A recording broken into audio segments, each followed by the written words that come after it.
Tem algumas curiosidades no quarteto aí. O Palmeiras, a minha impressão é que a estratégia era tentar roubar a liderança do Botafogo no confronto direto, e a semana deu tudo errado. Perdeu para o Bahia, já chegou com distância muito grande, perdeu o confronto direto. E aí o brasileiro, como o Lavieri falou perfeitamente, já com a indicação da escalação contra o Atlético Paranaense, fica meio num segundo plano. Imagine que se o Palmeiras tivesse duelando cabeça a cabeça com o Botafogo, ele não iria com o time reserva inteiro para a Arena da Baixada.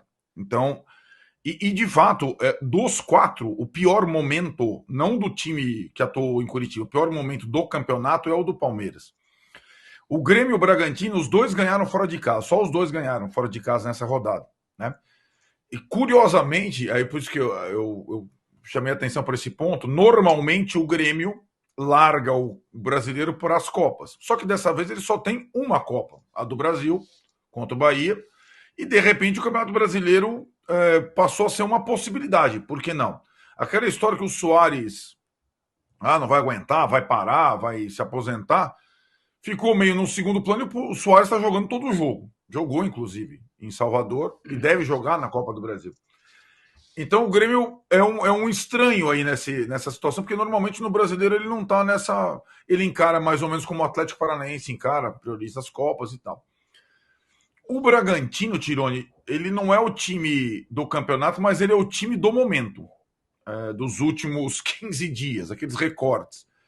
Porque foi aquele que dilacerou o Flamengo, ganhou do Corinthians na Neoquímica Arena, meteu 7 na Copa Sul-Americana e tá jogando pra caramba. Não é pouco, não. Dos times que. Daquela paradinha, lembra da paradinha da FIFA? Todo mundo vai voltar voando. Só quem voltou voando foi o Bragantino. Voando em todos os jogos. Se vai permanecer assim, não sei. Eu acho que sobra vitalidade e juventude, falta um pouco de experiência e malícia, embora a gente tenha 3 pontos novos nesse Bragantino.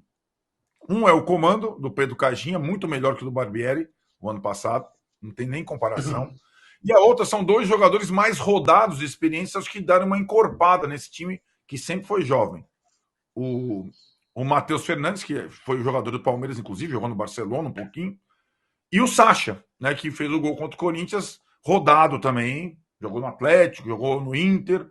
Então, o Bragantino se preocupou nessa temporada em ter um ou outro mais rodado para dar uma encorpada. Então, está jogando muito. Agora, o Botafogo, que está sobrando, como você mesmo falou, continuou sobrando com a vitória sobre o Vasco. A gente tinha a expectativa de como seria a primeira reação após uma semana trágica da saída do Luiz Castro, do jeito que foi, e ele respondeu bem a primeira semana, né? Tem o desafio de seguir nessa toada. Vai ter que jogar aquela repescagem da Sul-Americana que é meio chato. Veremos se ele consegue. Mas o primeiro turno do Botafogo até agora é espetacular, né? É uma campanha e um desempenho muito bom. Em vários jogos grandes, nos clássicos todos, né? Venceu os 3 clássicos, cara. Venceu o Galo, venceu o Corinthians, venceu o São Paulo. E aí eu chamo a atenção de vocês para a seguinte coincidência. Reparem nos confrontos da próxima rodada no final de semana, depois da Espetacular. Copa do Brasil. Elas envolvem os primeiros colocados do campeonato. O principal, o Grêmio, recebe o Botafogo lá em Porto Alegre, então tem uma chance no confronto direto fazer o que o Palmeiras não fez, né? E ainda tem o Palmeiras com o Flamengo, que hoje é o confronto do terceiro contra o quarto. Ainda tem Bragantino e São Paulo, que é o confronto do quinto com o sétimo.